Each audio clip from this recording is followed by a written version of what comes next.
तो आज बच्चों हम लोग जा रहे हैं पढ़ने इंटीग्रेशन। ये क्लास 12 का चैप्टर है जो कि फिजिक्स में भी यूज होता है। इंटीग्रेशन, इसको हिंदी में बोलते हैं समाकलन। इसको हिंदी में क्या बोलते हैं? समाकलन। ये किसका एकदम रिवर्स प्रोसेस ऑफ क्या होता है? डिफरेंशिएशन होता है। रिवर्स प्रोसेस ऑफ क्या होता है? ये डिफरेंशिएशन होता है। डिफरेंशिएशन का एकदम उल्टा होता है। डिफरेंशिएशन को क्या बोलते हैं? अवकलन। और जिस फंक्शन का हम लोग डिफरेंशिएशन करते हैं ज़रूरी नहीं है कि उसका इंटीग्रेशन पॉसिबल हो। ठीक है, ये याद रखना है कि जिस फंक्शन का हम डिफरेंशिएशन करते हैं ये ज़रूरी नहीं है कि उसका इंटीग्रेशन भी पॉसिबल हो। कुछ ऐसे फंक्शन हैं जिनका डिफरेंशिएशन है लेकिन इंटीग्रेशन पॉसिबल नहीं है। इंटीग्रेशन रिवर्स प्रोसेस है डिफरेंशिएशन का। इंटीग्रेशन रिवर्स प्रोसेस है डिफरेंशिएशन का। इंटीग्रेशन दो टाइप के हैं। पहला जो है वो क्या है? Indefinite integration. क्या है? Indefinite integration. और दूसरा जो है वो क्या है? अपना definite integration. Definite integration. Definite integration में क्या होता है? जो फंक्शन दिया रहता है F of x D x, इसमें लोअर लिमिट और अपर लिमिट दिया रहेगा। इसमें लोअर लिमिट और अपर लिमिट दिया रहेगा। जो इनडिफिनिट इंटीग्रेशन है इसमें लोअर लिमिट अपर लिमिट के बारे में कोई बात नहीं की जाएगी। सीधा का सीधा फंक्शन दिया जाएगा F of x D x, जिसको हमें इंटीग्रेट करना पड़ेगा। सर थोड़ा सा गलत हो गया, इसको हम अच्छे से लिख देते हैं F of x D x. ठीक, तो इंटीग्रेशन दो टाइप के, indefinite and definite integration. Integration is the reverse process of differentiation. Differentiation का एकदम अपोजिट होता है। अच्छा, एक और बात मैंने बताया कि जिस फंक्शन का डिफरेंशिएशन पॉसिबल है ज़रूरी नहीं कि उसका इंटीग्रेशन पॉसिबल हो, क्योंकि सब फंक्शन का डिफरेंशिएशन हो सकता है लेकिन सब फंक्शन का इंटीग्रेशन नहीं हो सकता है। ठीक, जैसे कि अब हम जैसे जब इंटीग्रेशन करते हैं तो क्या करते हैं? जैसे कि अपने पास फंक्शन दिया है D F of x by D x. अब इसका डिफरेंशिएशन एफ ऑफ एक्स का हमने किया तो स्मॉल एफ ऑफ एक्स के टर्म में लिख दिया। अब मुझे अगर इसका इंटीग्रेशन करना है तो मैं इसका इंटीग्रेशन कैसे करूँगा? डी एक्स को इस साइड भेज देंगे। क्या करेंगे? डी एक्स को इस साइड भेज देंगे, F of x D x, और इस दोनों में क्या करेंगे? इंटीग्रेशन का साइन लगा देंगे। तो जब इसका इंटीग्रेशन निकल के आएगा, जो इसका इंटीग्रेशन निकल के आएगा जब इस फंक्शन का, वो क्या कहलाएगा? एफ ऑफ एक्स, और साथ में एक कांस्टेंट सी या के हम लोग लगा सकते हैं। अब ये सी और के हम क्यों लगाते हैं? सी और के इसलिए लगाते हैं, जब भी हम इंटीग्रेशन करते हैं तो सी और के इसलिए लगाते हैं क्योंकि जब हम डिफरेंशिएशन कर रहे थे, एक फंक्शन था अपने पास y बराबर 3x² + 5। अगर ये फंक्शन था, जब हमने इसका क्या किया था? डिफरेंशिएशन किया था। तो ध्यान देना कि dy बाई डी एक्स निकालते टाइम पे हमने क्या किया था? इसका 3x², तो इसका डिफरेंशिएशन हो जाएगा 6x, और 5 का डिफरेंशिएशन हमने क्या कर दिया? 0। कांस्टेंट टर्म का डिफरेंशिएशन क्या कर दिया? 0। तो हमने जब कांस्टेंट टर्म का डिफरेंशिएशन क्या कर दिया? 0 कर दिया। तो जब इसको इंटीग्रेट करेंगे तो हमारा फिर से 5 आना चाहिए ना। तो इसी के बदले में, इस 5 के बदले में हम जो नया वाला जो हम इंटीग्रेट करते हैं तो जो फंक्शन आता है उस टाइम क्या लगाते हैं? सी या के लगाते हैं। तो इस बात के लिए हम सी या के एक एक्स्ट्रा लगा देते हैं। हालांकि जब हम डिफिनिट इंटीग्रेशन करेंगे तो इस सी और के को लिखने की ज़रूरत नहीं पड़ेगी, क्योंकि हम वहाँ पे अपर लिमिट और लोअर लिमिट को यूज करते हैं। और जब अपर लिमिट और लोअर लिमिट को यूज करेंगे तो हमें इस सी को नहीं लिखना पड़ता है, क्योंकि फंक्शन का एग्जैक्ट वैल्यू मिलता है। और जब हम इनडिफिनिट इंटीग्रेशन करते हैं तो उसमें फंक्शन का एग्जैक्ट वैल्यू नहीं मिलता है, इसीलिए हम क्या करते हैं? एक सी या के टर्म यूज कर लेते हैं। ठीक, अब हमारे पास कुछ फार्मूला होना चाहिए जिसके हेल्प से हम लोग क्या कर सकते हैं? इसको सीख सकते हैं। तो हम कुछ फार्मूला लिख के रखें, अभी हम करते हैं। पहला जो हम लोग फार्मूला सीखेंगे क्या सीखेंगे? x to the power n, और इसका इंटीग्रेशन करना है x to the power n dx। x to the power n dx, इसका इंटीग्रेशन करना है। एक और बात ध्यान देना है, क्योंकि जब अगर ये x है तो ये भी dx के रेस्पेक्ट में ही होना चाहिए। अगर ये x के रेस्पेक्ट में फंक्शन है तो ये भी x के रेस्पेक्ट में होगा, तभी फंक्शन इंटीग्रेट होगा। और अगर नहीं होगा, जैसे मैंने लिख दिया यहाँ पे y² + 2, और इसको मैं बोलूँ कि इसको इंटीग्रेट करना है तो, और यहाँ पे dx के रेस्पेक्ट में, तो ये नहीं हो पाएगा। और होगा भी तो वहाँ पे y² + 2 को हम क्या कंसीडर करेंगे? कांस्टेंट कंसीडर करेंगे। जैसे कि यहाँ पे अगर मैं y² + 2 को कंसीडर करना, यहाँ पे y² + 2 को मैं इंटीग्रेट करना चाहता हूँ dx रख करके, तो जब मैं dx रख के इंटीग्रेट करूँगा तो ये वाई स्क्वायर प्लस 2 क्या आ जाएगा अपना कांस्टेंट जैसा कंसीडर होगा, जैसे कि वाई स्क्वायर प्लस 2 बाहर आ जाएगा इंटीग्रेशन से और dx का सिर्फ इंटीग्रेशन होगा और dx का इंटीग्रेशन क्या होगा x प्लस सी और ये वाई स्क्वायर प्लस 2 ऐसे ही रह जाएगा। तो अगर हम फंक्शन को इंटीग्रेट करने जा रहे हैं किसी फंक्शन को, तो जिस में वो फंक्शन वेरिएबल है, जिस चीज़ में वो चेंज हो रहा है उसी के हिसाब से रहेगा तो हम इंटीग्रेट कर पाएंगे। तो पहला जो हमने फंक्शन है वो क्या है, x to the power n, यानी कि x dx। देखिए यहाँ पे dx के रेस्पेक्ट में है, dx के रेस्पेक्ट में है, तो ये x जो है क्या कैसे कंसीडर होगा, वेरिएबल जैसा कंसीडर होगा। तो वेरिएबल का पावर जब कांस्टेंट दिया हो, जब वेरिएबल का पावर कांस्टेंट दिया हो तो उसका इंटीग्रेशन कैसे करते हैं, तो क्या करते हैं कि x और उसमें पावर में n प्लस 1 कर देंगे और नीचे डिनोमिनेटर में n प्लस 1 कर देंगे और एक c कांस्टेंट जो है एक्स्ट्रा ऐड कर देंगे। तो ये इसका फॉर्मूला हो जाता है, ठीक है। तो अब मैंने क्या किया है कि जितने भी अपने पास इंटीग्रेटिंग टर्म हैं उनके लगभग सबके फॉर्मूले लिख के रख दिए हैं। आप लोग एक बार देख लीजिए और ज़रूरत के अनुसार इसको लिख लीजिए, ठीक। x to the power n dx है तो उसका फॉर्मूला क्या है, x to the power n plus 1 n plus 1 plus C, जहाँ पे n can not be equal to -1, n 1 के इक्वल नहीं होना चाहिए, n 1 के इक्वल नहीं होना चाहिए। अगर n 1 के इक्वल हो जाएगा तो सॉरी वो मेरे से थोड़ा सा मिस्टेक हो गया, n can not be equal to -1, n -1 के इक्वल नहीं हो सकता, n -1 के इक्वल कभी भी नहीं हो सकता। x to the power n dx में क्या होगा, x to the power n plus 1 by n plus 1 plus C, n can not be equal to -1। dx अगर रहेगा सीधा सिंपल, अगर dx रहेगा तो x प्लस सी कर देंगे इंटीग्रेशन 1 बाई एक्स dx का log mod x plus C. अगर दिया हुआ है अपने को integration dx by root X तो इसका integration 2 root X plus C हो जाएगा। अगर 1 by A X plus B D X दिया है तो log mod A X plus B plus C, और साइन एक्स दिया है डी एक्स तो minus cos X plus C, cos x का साइन एक्स प्लस सी, और टेन एक्स का log sec X plus C हो जाएगा। इसका एक और इंटीग्रेशन होता है, मैं दिखा देता हूँ। इसका होता है minus log cos mod cos X plus C भी होता है, और कॉट एक्स का होता है log sine X plus C और minus log cosec X plus C भी होता है। फिर सेक एक्स का integration log sec X plus tan X plus C and log tan pi by 4 plus X by 2 plus C. Cosec X का integration जो होता है log mod cos X minus cot X plus C and log tan X by 2 plus C. तो ये सब इनके integration है, जितने भी इंटीग्रेटिंग टर्म या फैक्टर हैं इनका इंटीग्रेशन है। कुछ और हैं जिनको मैं पेज टर्न करके दिखा देता हूँ। हाँ, जैसे कि अभी सेक स्क्वायर एक्स है तो इसका इंटीग्रेशन क्या होगा, टेन एक्स प्लस सी होगा। कॉसेक स्क्वायर एक्स का इंटीग्रेशन क्या होगा, minus cot X plus C. Sec X into tan X का इंटीग्रेशन क्या होगा, sec X plus C, and cosec X into cot X का इंटीग्रेशन क्या होगा, minus cos X plus C. क्या था कि टेन एक्स का जो डिफ्रेंसिएशन था वो क्या हो रहा था, sec square X plus C, sorry tan X का डिफ्रेंसिएशन क्या हो रहा था, sec square X. Cot X का डिफ्रेंसिएशन क्या होता है, माइनस कॉसेक स्क्वायर एक्स। तो जब इंटीग्रेशन करेंगे तो क्या हो जाएगा, उसका उल्टा हो जाएगा, इसीलिए ऐसा दिया हुआ है। सेक एक्स का वहाँ पे डिफ्रेंसिएशन क्या था, sec X into tan X, इसीलिए इसका sec X into tan X का इंटीग्रेशन क्या होगा, सेक एक्स प्लस सी। जैसे कि वहाँ पे कॉसेक एक्स का डिफ्रेंसिएशन क्या था, minus cosec X into cot X. अब यहाँ पे cosec X into cot X का इंटीग्रेशन क्या हो जाएगा, minus cosec X plus C. क्यों, क्योंकि differentiation is the reverse process of integration, इसलिए ऐसा हो रहा है।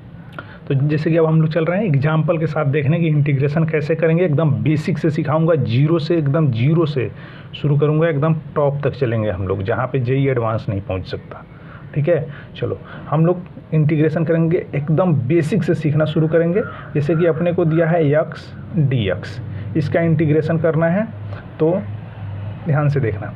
x dx, x के पावर में कुछ भी नहीं दिया है तो कितना है, पावर 1 है, यानी कि x to the power 1 dx दिया हुआ है। ध्यान से देखना, x to the power 1 dx दिया हुआ है। ठीक है, यानी कि x क्या है यहाँ पे, वेरिएबल है, क्योंकि dx है यहाँ पे, तो x वेरिएबल है, 1 क्या है, कांस्टेंट है। तो मैंने बताया था कि अगर वेरिएबल का पावर अगर कांस्टेंट दिया हुआ है तो इसके लिए क्या करेंगे, हमने एक फॉर्मूला पढ़ा था, x to the power n plus 1 by n plus 1 plus C या के, कोई एक कांस्टेंट लगा देंगे। तो यहाँ पे जब x टू दी पावर 1 दिया हुआ है तो सेम काम वहीं करेंगे, x to the power 1 plus 1 by 1 plus 1 and plus C. x to the power क्या हो जाएगा, 2 बाई 2 प्लस सी। ठीक है, तो ये अपना क्या हो जाएगा, इंटीग्रेशन हो जाएगा। एकदम बेसिक से सिखा रहा हूँ, जीरो से, ध्यान देते रहना, एकदम जीरो से हीरो बना दूंगा। अब दूसरा एग्जाम्पल हम लोग लेते हैं। जैसे मान लो कि 3x² + 5 दिया हुआ है अपने को, और इसको क्या करना है, इंटीग्रेट करना है, dx दिया हुआ है, और यहाँ पे इंटीग्रेशन का साइन दिया हुआ है, ये इंटीग्रेशन का साइन होता है। ठीक, तो सबसे पहले जब फंक्शन एडिशन या सब्ट्रैक्शन में होगा तो फंक्शन को क्या कर लेंगे, सेपरेट कर लेंगे। तो हम लोग फंक्शन को पहला काम ये करेंगे कि फंक्शन को सेपरेट करेंगे। जैसे क्या किया हमने, 3x² dx + 5 dx, फंक्शन को सेपरेट कर लिया। ठीक, अब क्या करेंगे, कांस्टेंट टर्म को बाहर निकाल देंगे। अगर कांस्टेंट टर्म मल्टीप्लाई या डिवाइड में है, ठीक, और सेपरेबल है, अगर हम उसको अलग कर सकते हैं तो उसको अलग कर लेंगे। तो 3 यहाँ पे अपने क्या हो, कांस्टेंट टर्म है और उसको मैंने बाहर निकाल लिया, x² dx प्लस, और इसमें से कांस्टेंट टर्म को बाहर निकाल लिया 5, और ये क्या हो जाएगा, dx, सिंपल। अब ध्यान से देखा जाए तो 3 बाहर है, और ये क्या है, वेरिएबल का पावर कांस्टेंट है। वेरिएबल का पावर क्या है, कांस्टेंट है। तो इसमें इसका इंटीग्रेशन कैसे करते हैं, इसमें एक ऊपर जोड़ देते हैं और एक इसके डिनोमिनेटर में जोड़ देते हैं, और फिर जो ये 5 है, तो हमने पढ़ा था कि dx का इंटीग्रेशन सिंपल क्या होता है, x होता है। dx का इंटीग्रेशन क्या होता है, x होता है, और एक कांस्टेंट c लगा देंगे या k लगा देंगे। अब ध्यान से सुनना एक और बात, कुछ लोग सोचेंगे या कुछ बच्चे ऐसा सोच सकते हैं कि सर यहाँ पे 2 फंक्शन है, एक फंक्शन ये, एक फंक्शन ये, दोनों को इंटीग्रेट किए तो 2c लगा देना चाहिए, तो c + c 2c हो जाए। ऐसा कुछ नहीं होता है, सिर्फ एक ही, जितने भी तुम्हारे पास फंक्शन हो, एडिशन सब्ट्रैक्शन जितने में भी हो, 5 फंक्शन हो, 50 फंक्शन हो, उसके बदले मात्र एक ही c या k लगाना होता है। ठीक है, इस c का मतलब होता है कांस्टेंट, और पूरे कांस्टेंट टर्म को जब ऐड करेंगे तो क्या होगा, एक सिंगल टर्म में कन्वर्ट हो जाएगा। जैसे एग्जांपल, यहाँ पे मैं c नहीं लिख करके, अगर मैं 3-4 जगह पे, एक जगह पे 2, 5, 7, 8 लिख दूंगा और सबको जोड़ूंगा तो एक सिंगल टर्म बन जाएगा, और उस सिंगल टर्म को मैंने किससे लिख दिया, सीधा सिंपल c से लिख दिया, या k से भी लिख सकते हो, तुम्हारा नाम, तुम अपना ABCD अल्फ़ाबेट का कोई भी लेटर यूज कर सकते हो। ठीक है, अब देखो ये 3x² + 1 क्या हो जाएगा, x⁴, और ये 2 + 1 क्या हो जाएगा, 3 + 5x + c, 3 से 3 अपना कट जाएगा, x³ + 5x + c। हाँ, तो जो हम नया एग्जांपल लिए हैं, √x + 1/√x का होल स्क्वायर dx, इस फंक्शन को इंटीग्रेट करना है। इसका एग्जांपल मैंने इसलिए लिया है कि अभी मैं जस्ट सिखा रहा था क्या, variable to the power constant. तो अब ये मत सोचना कि ये भी वेरिएबल, देखो √x वेरिएबल है यहाँ पे, ये भी √x वेरिएबल है क्योंकि dx के रेस्पेक्ट में चेंज हो रहा है फंक्शन, और इसका पावर क्या है, कांस्टेंट है। तो ये मत सोच लेना कि variable to the power constant है और सीधे हम लोग क्या करेंगे, x⁴n + 1/n + 1 लगा करके इसको इंटीग्रेट कर लेंगे। नहीं, ऐसा करने पर ये गलत हो जाएगा।